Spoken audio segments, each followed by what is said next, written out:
All right, so I'm taking you on the Hidden Lake Loop, Mount Tamalpais watershed, the stomping grounds of my adolescence. A lot of memories out here, a lot of good memories, a lot of exploration, the place I fell in love with the outdoors, wilderness, and so we'll make some stops. We'll do a little bit of podcasting. I'm not sure exactly what we're going to talk about, which usually means it's not going to be a good podcast. I also don't know if the tech is going to work exactly right. So here we are. We're trying. All we can do is try. The Hikecast, live from the Mount Tamalpais Water District.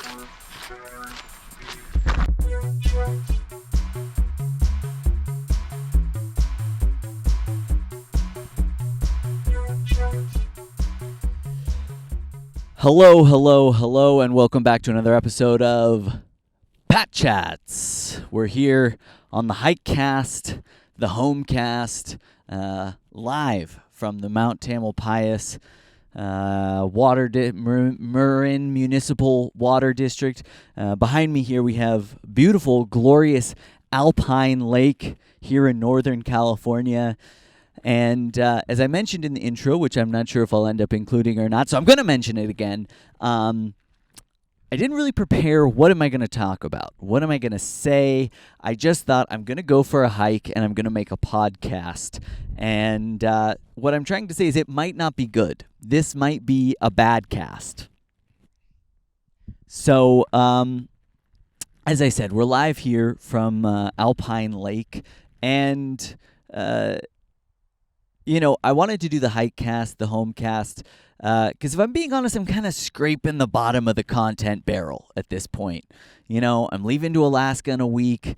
I got a lot of pods in the can, but they got to last me all summer. I need a kind of a Hanukkah of content. I got enough content for 2 nights, and I need it to last 12. So here we are. We're turning hikes into podcasts, and I guess the first thing is, I don't know, it's been weird being home, if I'm being honest, because, now for the last 2 years, I've spent 90% of the year, 80% of the year in Germany. The other time, mostly in Alaska, which is its own, it's America, but that's like its own separate thing. So last year I was home, I think, for 2 or 3 weeks, and this year I'm home for a week and a half, 2 weeks, and home, and I have a very I compartmentalize in my mind easily. So when I'm living in Berlin, it's of course I'm thinking about my friends and family back home. Sometimes I'm thinking about home, but it's just it's not present. It's not right in front of me, and so it's just oh yeah, that's a thing, I missed that, yeah, but it's it doesn't feel so tangible and real. And so the weird phenomenon that I've had this trip coming home is I came home and it made me homesick, if that makes any sense. And yeah, so I don't know, I came home and it's weird to come home. For me, I grew up here. And then I moved back for a couple of years in my mid-20s. I spent the beginning of the pandemic, best time of my life, honestly. March through May 2020, honestly, maybe the best time of my life. What a wonderful experience. Trapped with Anya, my partner, in my parents' garage, just hiking, drinking IPAs, having dinners with my folks. It was such a delight. And so I don't know, I have a lot of emotional connection here, and it's weird coming back. It kind of reminds me of the first time I came back after college, where it's everything feels, it's you recognize everything. Some things have changed, of course, but mostly it's you recognize things, but you just have this real sense of everything just continued here. Just because I left, the world didn't pause.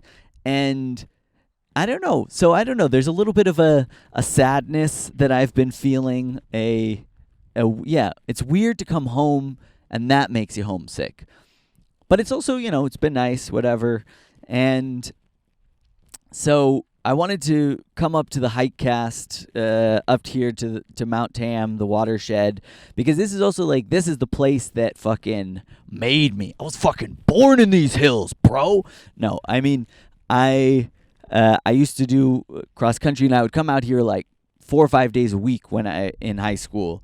And then after, it was always my place that I would come up and just, my mental health place. It's insane to live in a place where you can drive for 15 minutes and then really be feel like you're in the wilderness, but not so in the wilderness, not living in I stayed in North Vancouver for a few months, and it's you go out hiking there and you're hey, keep an eye out for bears. And yes, my mother's would always be if I were going in the evening, keep an eye out for a mountain lion. And I'm by the way, if I have an eye out for a mountain lion, what?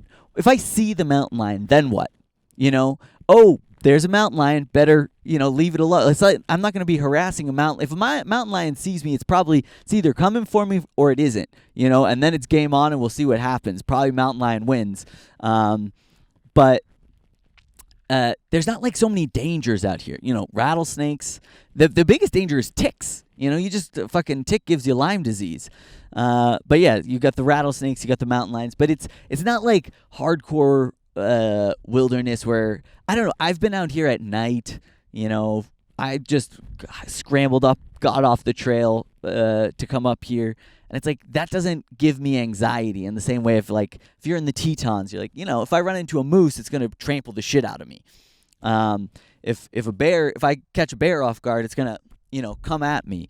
So it's amazing to be in a place where in 15 minutes you can be out in this in the wilderness, but you still have kind of the safety of I'm near civilization. So this was, I don't know, this was always my mecca, my home base, my mental health haven.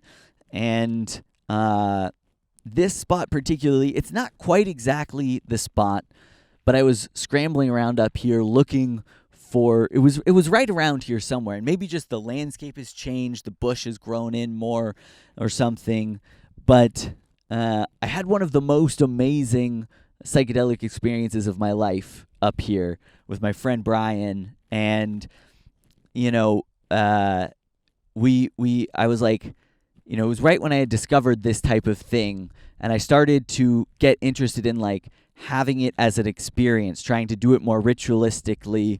And so I told him we're gonna hike, fucking 7-8 miles up into the mountain, then we'll take these mushrooms and we're gonna have an experience, and we brought all the supplies, things you need, music, stuff to write, snacks, drinks, if you needed to try to bring yourself down, the whole thing.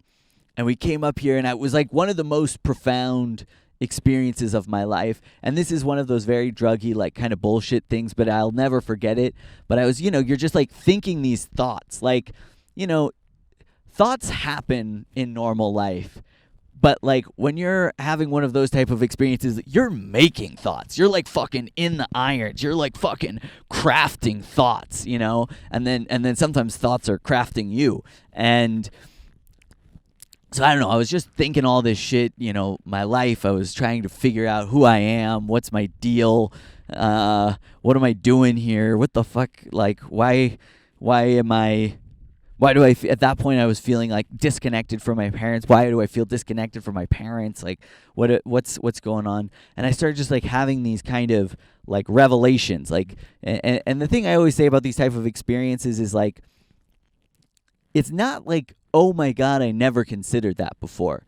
It's more oh, I knew that all along, and somehow I just wasn't willing to look at it or admit it, or I just hadn't changed my perspective on that idea to realize what an ultimate truth that was for me.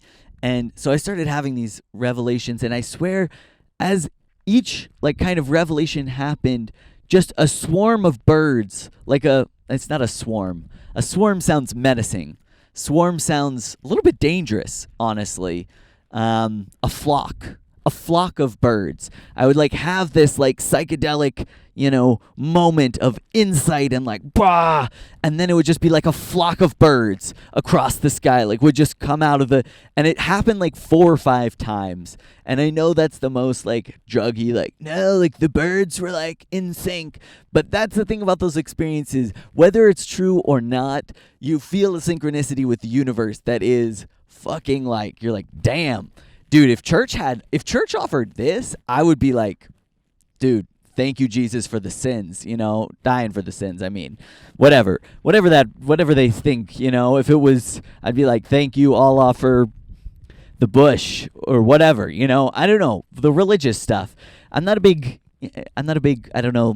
religious scholar, okay?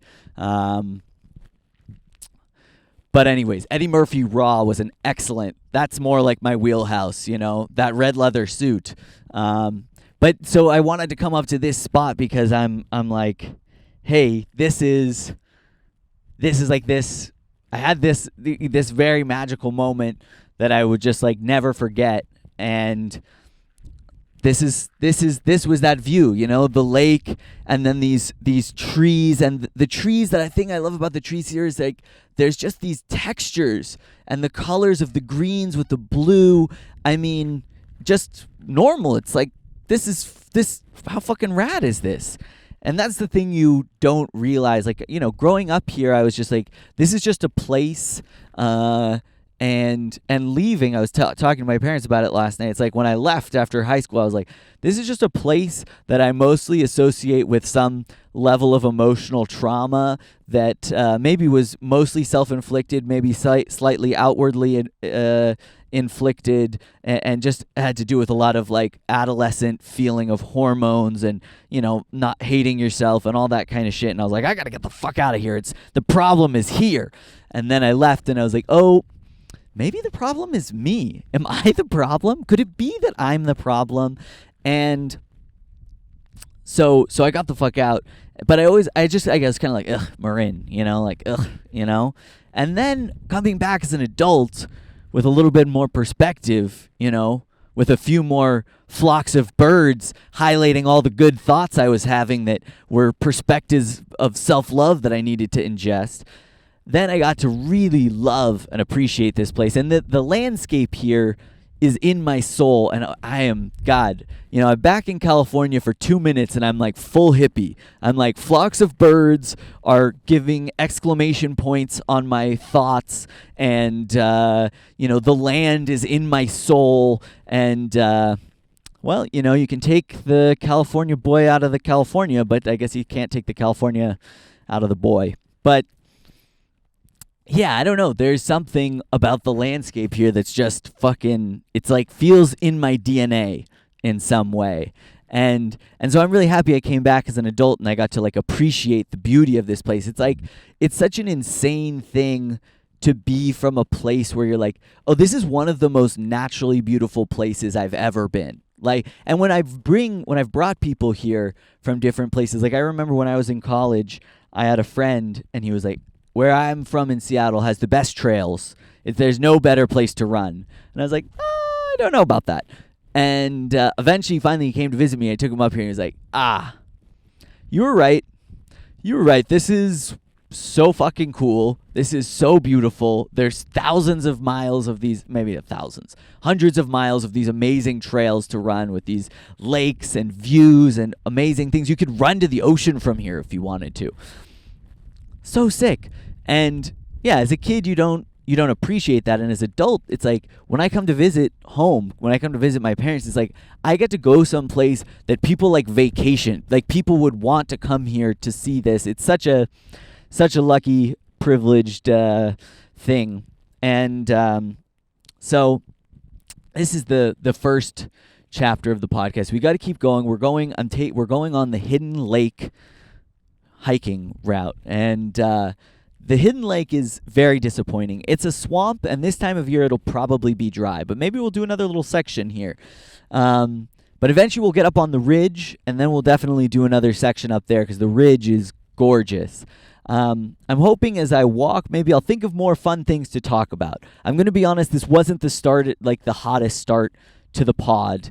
if you're listening to the audio only, maybe go on YouTube or just find a different episode, because content-wise, just from a purely audio content-wise standpoint, is this the pod? I don't know. But I think it's going to be interesting. Hopefully I'll think of some more things to say. On the next section, one other thing I want to talk about, since I have talked about how beautiful the land is and how it's just ingrained in my DNA, my soul, is I've had some weird, besides having the weirdness of coming back and being like, oh, coming home made me homesick, I've also had this weird thing where I see the place.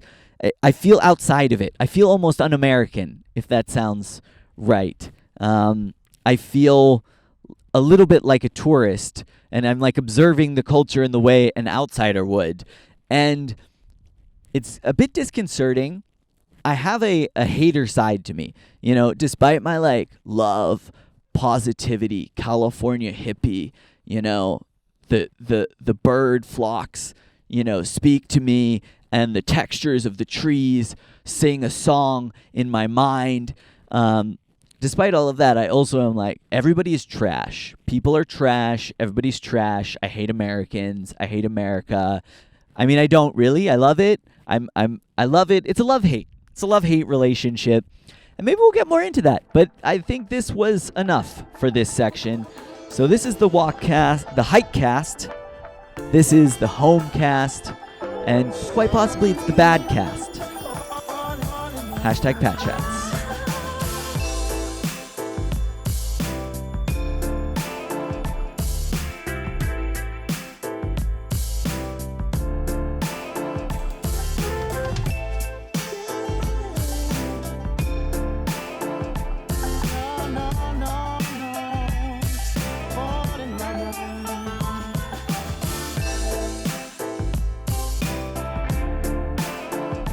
Okay, I'm going to have to make this one a quick one, because I thought, oh, here we are next to this kind of beautiful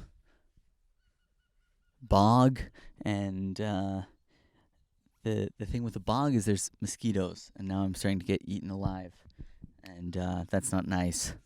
And it's not a great angle. It's a lot of thigh. If I've checked my angles, it's a lot of thigh. But here you are at Hidden Lake. That's part of the way.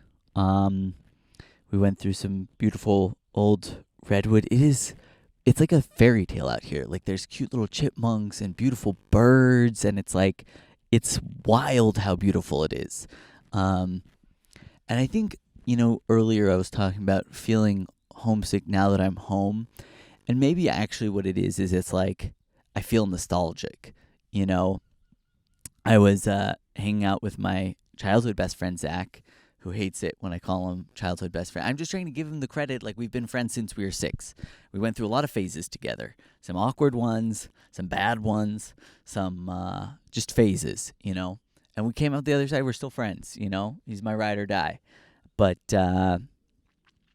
anyways, we were listening to, all this rap music that we used to listen to in the era of, 2008 to 2014, basically, and it was bringing me back. I was like, those were such good times. And the thing you have to be careful with nostalgia is you have to remember the reality, which is we're pretty miserable. I was pretty wildly uncomfortable at that point in my life. Pretty unhappy, felt alone. I mean, there were highs, a lot of lows, though. I mean, this is the time when I was clinically depressed, and I'm like, good times, good memories. That's nostalgia. That's the power of nostalgia, is it takes a time when you were, clinically depressed, and it makes you be like, man, loved those days, You don't get to spend time in bed like that anymore. I don't get to just, feel like leaving my room is an unmanageable task. I just get those good old days when I just couldn't find, good times, those good old days when I had a little drinking problem, Good old days. Good old days. So that's why you have to be careful with nostalgia. But yeah, here we are, Hidden Lake, and we're going to keep it moving. We're going to keep it rolling on to the next locale.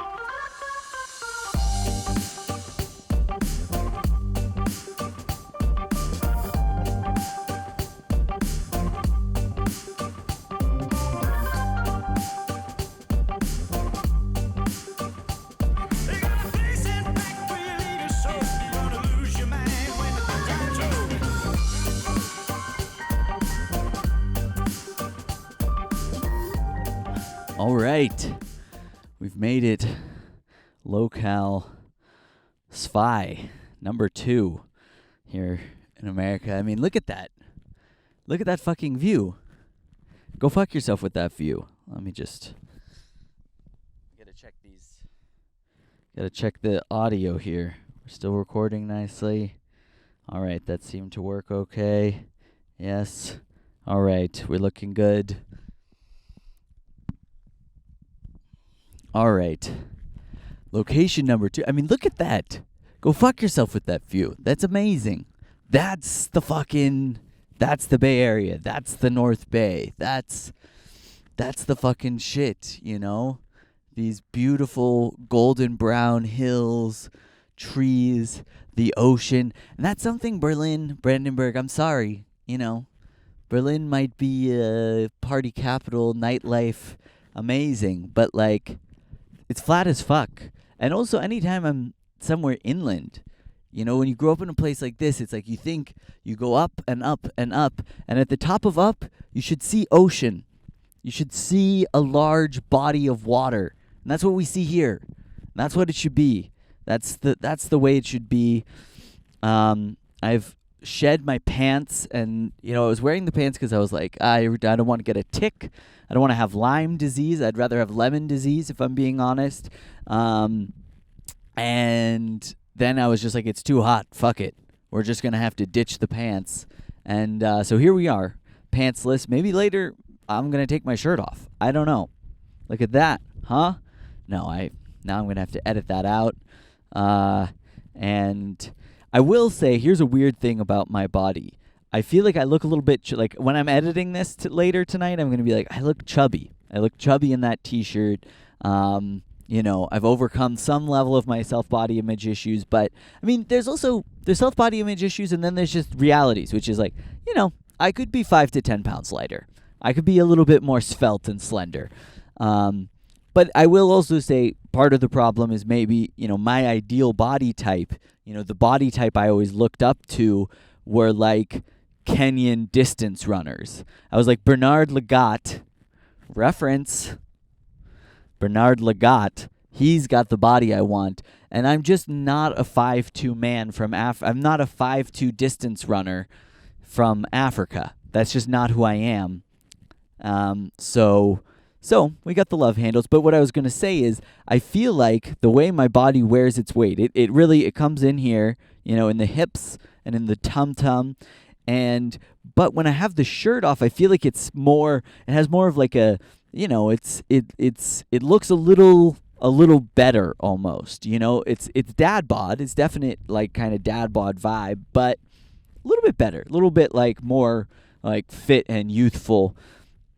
Then with the t-shirt kind of, I don't know, just accentuates. I'm going to be honest, this is not exactly what I was thinking about talking about. I do want to take a moment, and this is going to be a clip, put it on Instagram.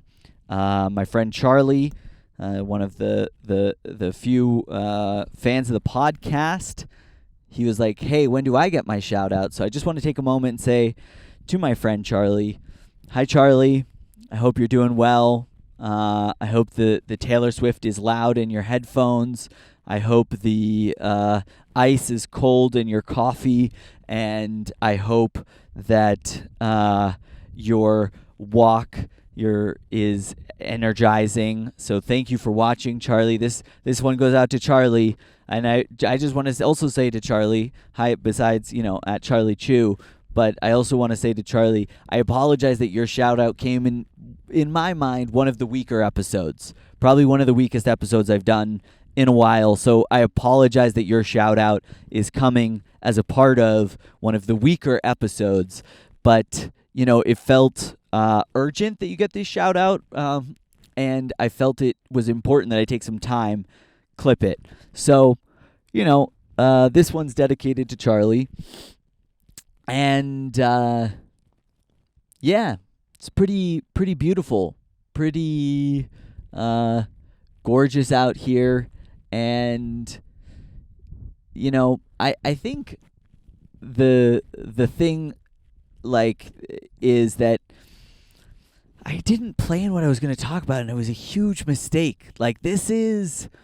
We're getting rough here. We're getting a little rough. I was, on the hike, I'll be honest, I was thinking a lot about comedy, and here I feel like it's making me, I'm feeling anxious, which is probably why this podcast is not so good right now. I don't know if you guys can see this, but there's a ferry cutting along the bay there, and it's very beautiful.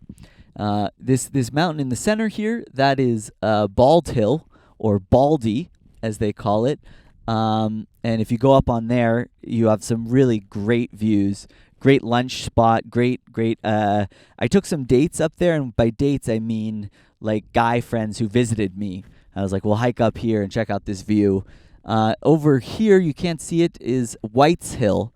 It's just out of frame left. White's Hill, where my middle school was, White Hill Middle School.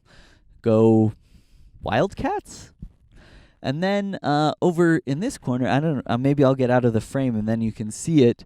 Right up here, that is Mount Pius, and there's a little hut up there, and that's what the whole watershed is named for. The whole region is kind of named after that, and it's a crazy hike to go up there, but it's beautiful. It's really, really, it's fucking excellent, beautiful. And we're on Rocky Ridge right now. This is Rocky Ridge Trail. I'm waiting for a mountain biker to go by and give me a look like, ugh, you're some sort of gross YouTuber. What are you doing up here, you fucking, these goddamn millennials and their content creation? What are you, making a TikTok? What are you fucking making a TikTok up here? And I'm like, yes, sir, I am. I'm trying to get famous on the internet. So yeah. But right now it's, serene, beautiful. That's the story I wanted to say. So there's a television program that was on for a while called Whose Line Is It Anyways?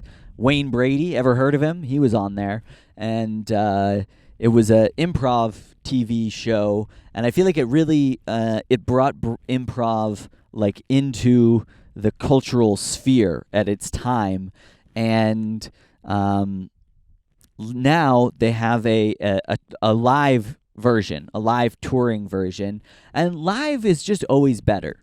I have to say, live is maybe there are exceptions. I felt like rap concerts. I was like, rap. I've been to a few. I saw Mac Miller live. Rest in peace. I saw Big Sean live. Who else what other rappers did I see live? Macklemore before he blew up, and maybe I'm sure there was a few other rappers that I saw. Actually, I saw Kid Cudi. He was excellent, but generally rap concerts, I was like, this is not that great, not excellent. But generally, I feel like live, music is better live, bands are better live, comedy's better live, like the plays are better live. It's things are better live than recorded. And so anyways, they tour. It's called Whose Live Is It Anyways, or Who's Live, I think. And it's this live improv show. And they usually come to Marin once a year. They play at the Civic Center. There's a theater there at the Marin Civic Center where I was adopted. Shout out my mom for adopting me. And also where I've gone to get out of jury duty. So those are my two Civic Center memories. And so anyways, they go to the theater there. And the last time I went, my parents and I, like, I feel like we have a very healthy, very good relationship. We've been having some fun talks, some good memory lane moments. I love my moms. They're excellent human beings. As I say, they're badass. I was saying, like, I was like, you guys are kind of like badass, like hardcore, like feminists, like, LGBT, and they're like, we're not like hardcore anything, which I thought was, I'm like, that is true. You're not hardcore anything, but I'm like, that like you're kind of selling yourself short, if you like, you came out as a couple, like as a lesbian couple in like the 70s or 80s, and like that in itself is a political statement. And my mom was like, yeah, I did realize at some point that was true. But anyways, my parents have an excellent relationship, but our thing is like we do meals, We'll have a dinner and we'll talk for a couple hours, and then the rest of the time it's like, it's like a do your own thing, which is I love about my family. It's very hey, no one impose on each other. We don't need to spend all the time, even though like if we're seeing each other, a couple of times a year, it's like, hey, do your morning. I'm going to do my morning, and then like maybe we'll grab lunch. And so the number of activities that we have kind of crossover in is not so big. We'll do a dinner, we'll do a lunch. Occasionally we can do a hike, although now my parents are getting a little older, so it's like the hiking is getting a little less solid. I went for a hike with my mom the last time I was here. We were on this like sketchy trail, and I was like, you come up here by yourself? Like, this seems dangerous. And I was like, it's fine. But so there's like, there's not always so many activities. And Who's Live is always like this nice crossover. They like it. I'm into it. So I'm like, this is a fun activity we can go do together. So the last time we went, we go, and there's a woman there with her son who is, I think, like a 19 or 20-year-old kid. And, the makeup of Marin generally is old. Like if you were like, Patrick, tell us about where you're from in one word, I would say old. It's a, neoliberal, too progressive, not a lot of Republicans, I'll say that. Not a lot of conservatives, at least out in the open, maybe more secret conservatism. But it's an older place, and rich. Well, most people are like pretty rich and, educated and all this kind of stuff. So anyways, when we go to the Who's Live, it's like, I was like, I'm one of the youngest people here, and it's not like, I'm one of the youngest people here by like 10 years, it's people's in their 40s and 50s. It's like, no, it's 60s, 70s is like the main demo. Like 60s, 70s is like, a good 70% of the audience. Then you got a few 50s and 40s, and then it's like me, and then this 19-year-old kid who I'm about to tell you about. And so he's there with his mom, and Greg Proops is one of the performers. Love him. He has a great podcast. Haven't listened to it in years, but it was great when I was into it. And they're asking him, like, what do you want to do? They're like, oh, so who are you? You're here with your mom? Yep. Okay. Cool. And what, you're 19. What do you want to do with your life? And he was like, I want to be a YouTuber. And, it was so offensive to me, but like the whole audience of like 60 or 70-year-old people, it's like he might as well have said like, I don't know, I want to be a unicorn or something. Like it was uproarious, it was laughter, but it was almost like with like the feeling behind the laughter was like all of these like 60 and 70-year-old like rich white Marin people, like they're like booing this kid's dreams. They're like, boo, you idiot, boo, what's the problem with youth, boo, we don't like you, boo. And like it's like that kind of laughing. It's like, if his answer had been a joke, it like essentially got an applause break. Like that was kind of the, thing, which I imagine as an improviser, like when the audience answer gets such a strong reaction, you're like, I got to hit this a little bit. And so the younger guy, who I don't remember his name, like he was like kind of roasting the kid for wanting to be a YouTuber. And I just remember the only one who had some kind of like insight into like, hey, we're in a room of people who are out of touch. We're in a room of like old people who don't understand the internet and who don't understand like the reality of like the working field for this kid, like the world that he's coming into, a planet that's fucked, an economy that's fucked, the kind of nihilist of the younger generation, or nihilism of the younger generation. And like he was kind of trying to like get it off that and like be nice about it, but it was like people were eating it up. They're like, this fucking idiot 19-year-old wants to be a YouTuber. And it's funny because probably their parents' generation, if they had said, oh, I want to be in a rock band, or oh, I want to be a radio disc jockey or something, that probably would have garnered the same response from their parents' generation. But it's just like these people couldn't connect those dots, that it's the same thing. And I mean, ultimately, it is a kind of a more of a dreamer job. It's not like, hey, I want to be a teacher, or I want to be a lawyer or something. I mean, although being a lawyer is also hard to attain to some extent, I hear. I don't know. I never tried. I'm not good at school. And so, it's a wanting to do a job in the arts. But it's like, I think, maybe rightfully so to some extent, and obviously I feel like now we're getting to the core of this. I was sensitive about this because I was already putting videos on YouTube at that point. I was like, hey, my understanding of the world of comedy and the comedy landscape is you have to be a multifaceted, multi-tooled thing. You got to have stuff everywhere, work all the muscles, and it's hard. It's you're selling your soul a little bit with this like marketing and looking for content and all this bullshit. But the advantage is it's like you have all the tools to like make shit yourself, and then you can put it out there. And maybe in some sense, the older eras of like gatekeeping can be good. Gatekeeping keeps terrible shit away to some extent. There's still terrible shit that makes it through gatekeeping, but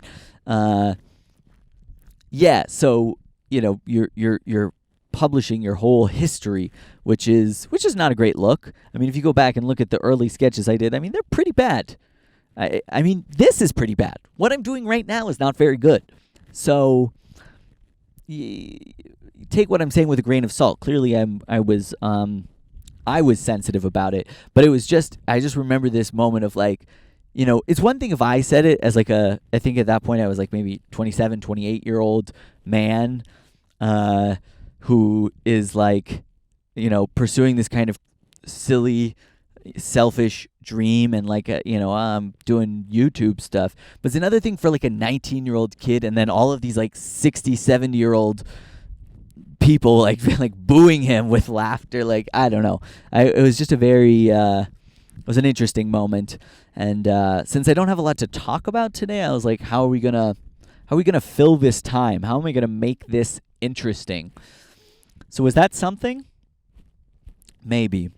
But the last thing I'll say about the YouTube thing, because I've been feeling, as I said, I feel like I've been feeling anxious, and part of it is it's like, I'm trying to get all of this stuff together to put out while I'm gone fishing, all the videos and whatever, and I'm finally getting a little bit of traction with the comedy thing, and I'm like, I want to keep doing it, I want to keep making progress, and I'm impatient or whatever.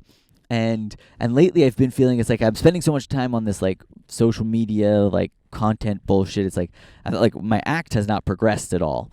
It's been a couple weeks since I've done a spot. I think May 20th, and now it's the May 30th. It's been 11 days since the last time I did a spot stand up.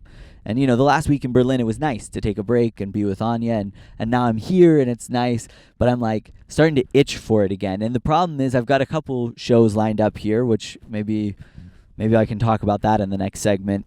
But the thing about like coming to a place and like someone's going to put you on their show, you're like, oh, I got to do my good jokes. and I'm like, I want to try a few things. Like, trying new stuff is what helps me write. And what I'm excited about doing comedy here is it'll be interesting to see if like maybe my references or my perspective like hits home a little harder or hits a little better because I'm American, because I'm from here, and whatnot. So that'll be interesting to see for sure. And but so the YouTube thing, I wanted to let's finish talking about this. I guess this is like a whole section about like YouTube. Next, I'm gonna try to think of like a good childhood story. That was a nice thing about being home with my parents, is it's like as an adult you can start to talk about like, oh yeah, like how was that, I was asking them about this guy that I was like a kind of a family friend of theirs, but like they weren't a huge fan of him, and he would come around and like, he was like the version of like a divorced dad. Like he would just show up once a year on my birthday, buy me something my parents would never buy me. The relationship was like, I liked it, but it also made me uncomfortable. It didn't feel wholesome. And so I don't know, we were talking about that last night. So I'm going to try to think about a childhood memory for the next section we could talk about. But the YouTube thing. So yeah, I was remembering that memory.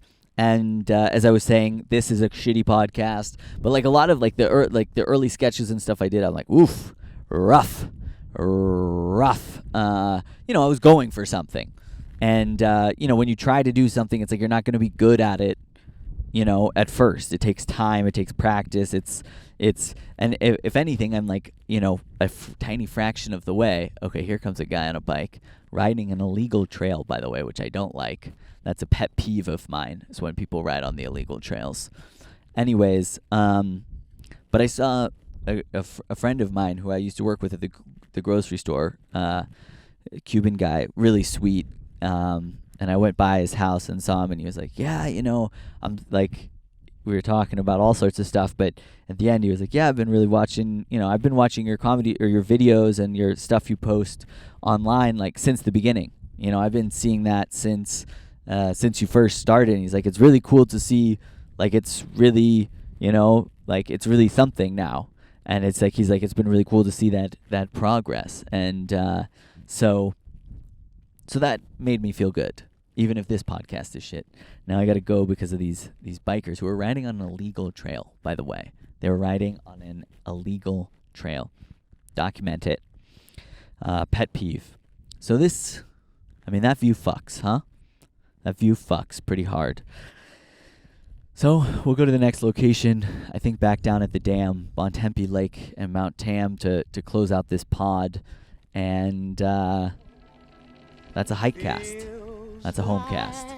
I'll try to think of a childhood memory for you guys.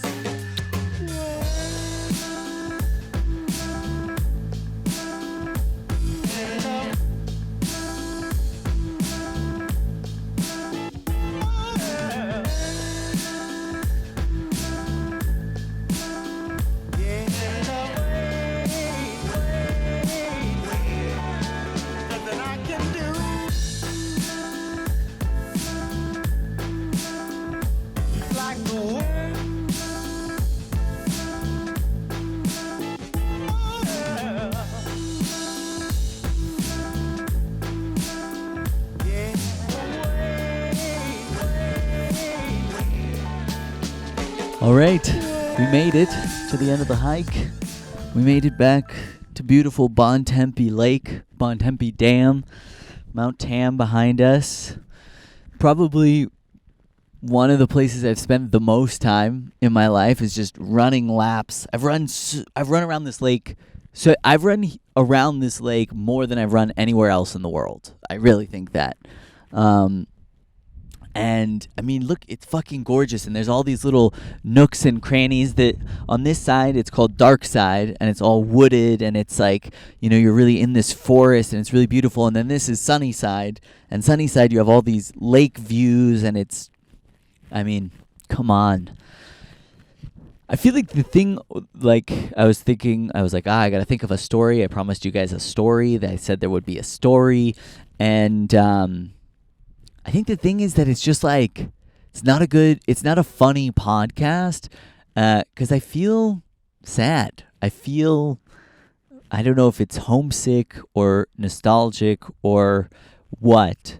But I was walking along Rocky Ridge back down to come here to the lake, and I was listening to some just good classic, like, jam band, 70s rock, kind of Grateful Dead, and that music for me, it like really, like, it feels like it fits to this place. It like takes me back to this time that I wasn't even a part of. That's another weird thing about nostalgia. Like, you can be nostalgic for something that you've never had or you weren't there for.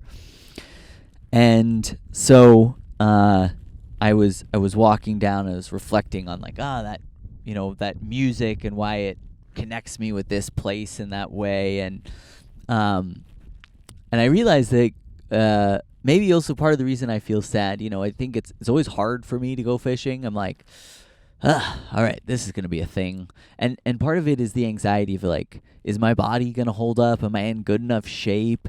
Am I going to remember how to do everything? Am I going to fuck things up for Omar, the captain, who I like so much? Am I going to, I have these this skin thing on my fingers that I just never dealt with because I can't deal with, like, small shit like that. Is that going to end up being a huge problem?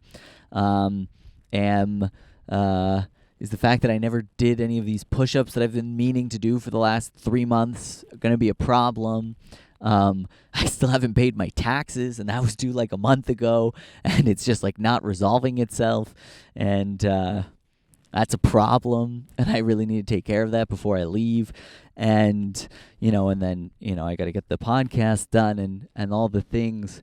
And at the end of every fishing season, I come back in August anyways, so it's not like I get May, which can be nice. This year was beautiful. May was like summer.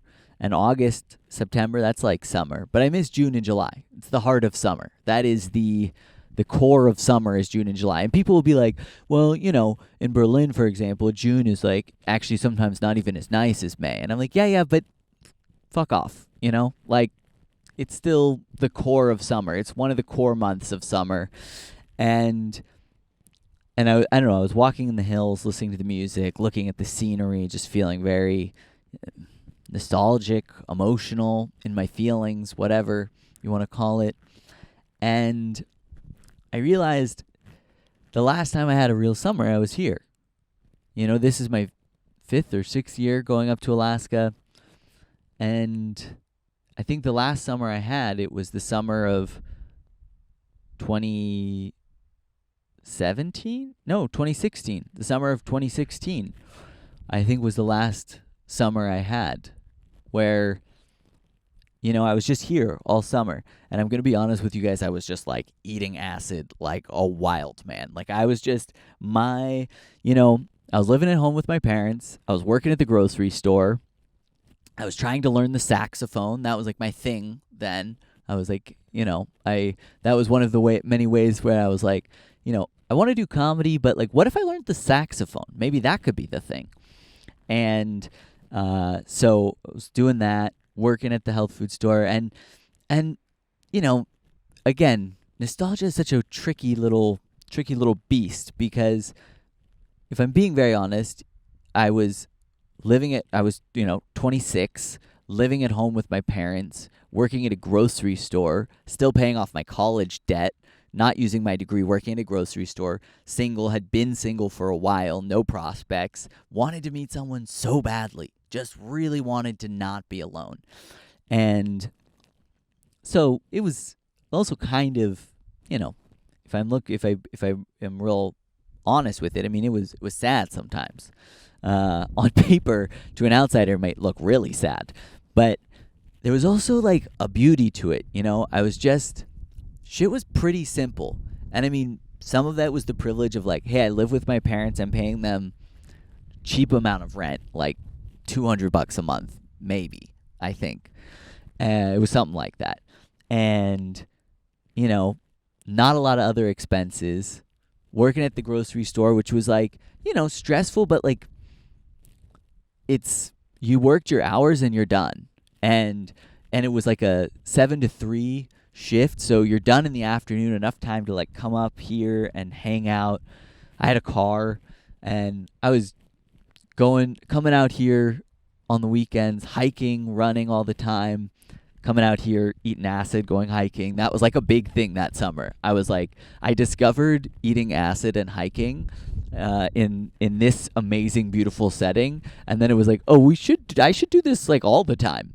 And I had some really amazing ones, and then towards the end, right before I left, got a little greedy, and the acid was like, hey, you're being greedy, and I kind of fucking double tap in the nose, and couple traumatic experiences where you're like, oh, all right, yes, it's you can't just keep delving, you can't keep checking into that hotel over and over again. A vacation is a vacation for a reason. It's a vacation because it isn't all the time, and that's what acid is. But yeah, that was like a real summer. Just I was working. I went to a few music festivals, but I was just working, hanging out, coming up into the hills, enjoying the beautiful weather. Just not a lot of carries, not a lot of worries.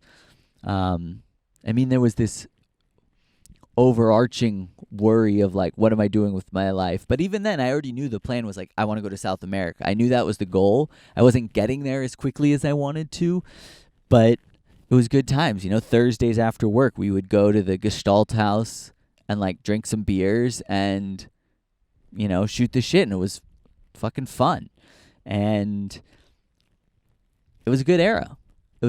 That last summer. And then after that, I had a summer the year after that, but I was traveling in Central America when I met Anya, and it had been summery vibe to me since I showed up there in February. So it wasn't like a proper summer. And then I came back for the winter, and I worked again, and then that next summer I went fishing, and then that's been the thing every time. And I asked a few people last year who were like my age, who owned boats. So it's like, if they got into the fishery young, and good for them, because then now they bought their boat, which was $300,000, their permit, which was probably like $100,000, maybe more, $150,000. It's a lot of money to get into the fishery. But for some of them, it's like they're killing it, and this could be they're set up. This is going to work for them super long term. Knock on wood for them, for the planet, for all of that stuff. But it seems like this is going to work for them, and it's a great thing. But I was like, you're never going to have a summer. Like, I was talking to my captain. I was like, you met your partner after you had already started fishing, which means like you'll never have a summer together. And I think maybe those guys, like, they just can't, they can't let themselves look at that. And maybe to other people, like, summer is not a big deal. All these bitches love fall, so maybe they're just like, fuck summer anyways. I don't even like summer. But I don't know. I'm a summer guy. Summer vacation, and maybe when I stop fishing, it's going to feel weird to be like, hey, I'm not going to Alaska. I'm not going on an adventure right now. And maybe it would feel weird to, and hopefully at that point I figured out a way to make it work doing comedy. But maybe I am back at a normal job, and maybe that's a weird thing. I know, like, I don't like working, but part of what I'm like nostalgic for is it's like the job, like just having a normal job, it was simple. It was just like you go and then they give you money. Like, it's like kind of standard job stuff. You go there like 5 days a week for like 8 hours, and then it like, every 2 weeks they just give you some money, and that's kind of the deal you guys have. And I haven't had that for like basically 5 years now. And so maybe there's part of me that also feels nostalgic for that. You know, I mean, I love doing this. I work at this like it's my job. I was tracking. It's like I do a lot of weeks. I'm doing more than 40 hours a week on this. But it's a different kind of thing. It's a different kind of thing because I care about it. You know, that's the beauty of working for someone else. It's like you can just not care. You know, you have to care enough that you do what they ask of you, but you don't have to, like, live it. Ooh, that was a big vulture. I wonder if we got that on camera. So I don't know. I was nostalgic for that, and I think that was what got me through. Last summer was really hard on the boat. It was stressful. I had to be the boss. I'm not a boss guy, you know? I just told you guys I spent an entire summer just doing acid and hiking. That's not management material, okay? So I was the boss guy, and I did not care for being the boss guy, you know? And I didn't do, if I'm being very honest, I didn't do a great job. You know, I didn't do a bad job, but I could have done better. I could have rose to the occasion more. The thing is, I have an incessant need for people to like me. So me being a boss, it's like kind of a catch-22. It is. It's kind of how long have we done here? Okay. It's kind of a catch-22. And so it's probably way too much thigh for you guys. I apologize for the amount of thigh in this shot. I'm sorry. I wasn't trying to have like a super thigh-y podcast, but it just happened because it was hot and I'm wearing my running shorts. And let's be honest, they're pretty good thighs. Pretty good thighs. Joe Theismann. And yeah, so I did not it was fucking stressful. And the thing that got me through is I told myself like that was going to be the last year. And so I just kept thinking like, man, like a full summer in Berlin, blah, blah, blah, you know, it's going to be so amazing. Now I'm going again.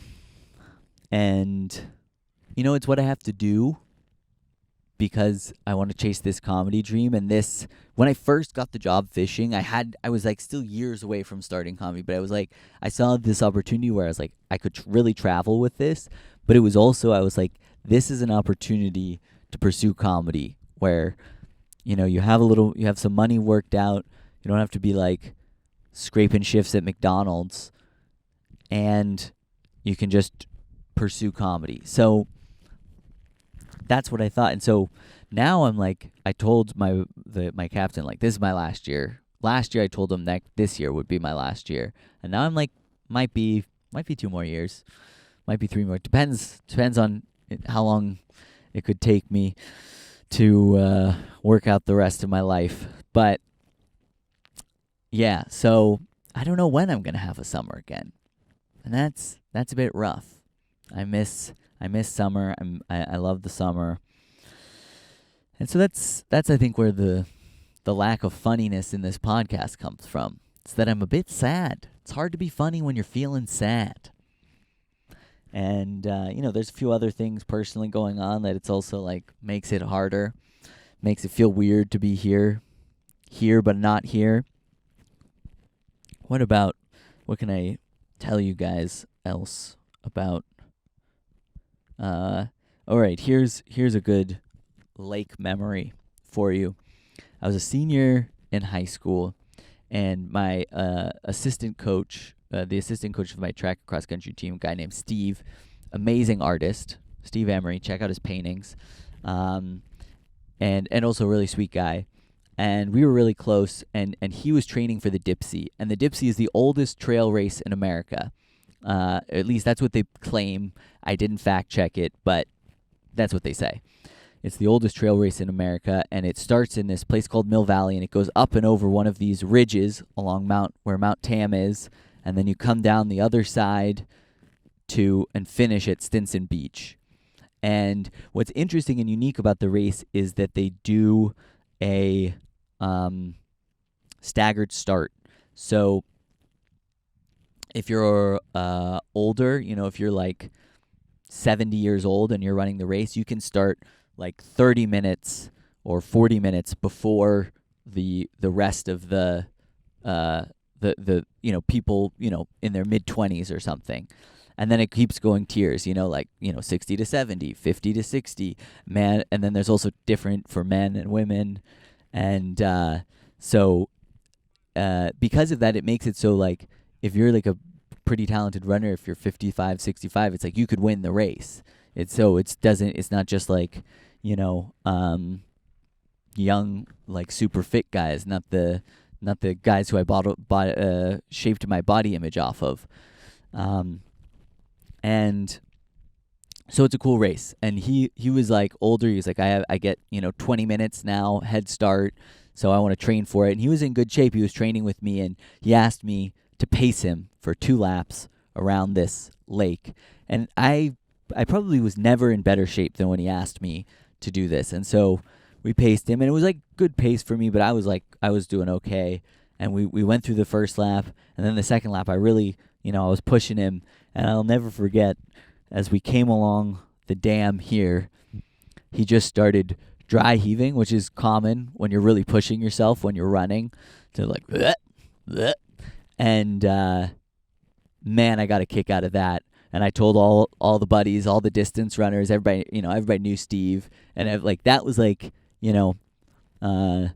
my success, winning the 2 mile at the big Redwood Tam dual meet, any success I had at the county finals, or going to the state meet in cross country and for California, all of that paled in comparison for the rest of the distance runners that I was on the team with, to me making Steve dry heave. That was like, people were like, fuck yeah, Patrick made Steve dry heave.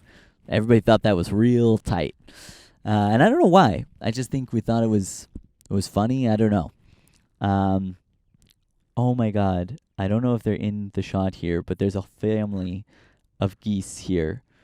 It's like 1, 2, 3, 4, 5 babies, and then the 2 parents. I think it's the dad in the lead here.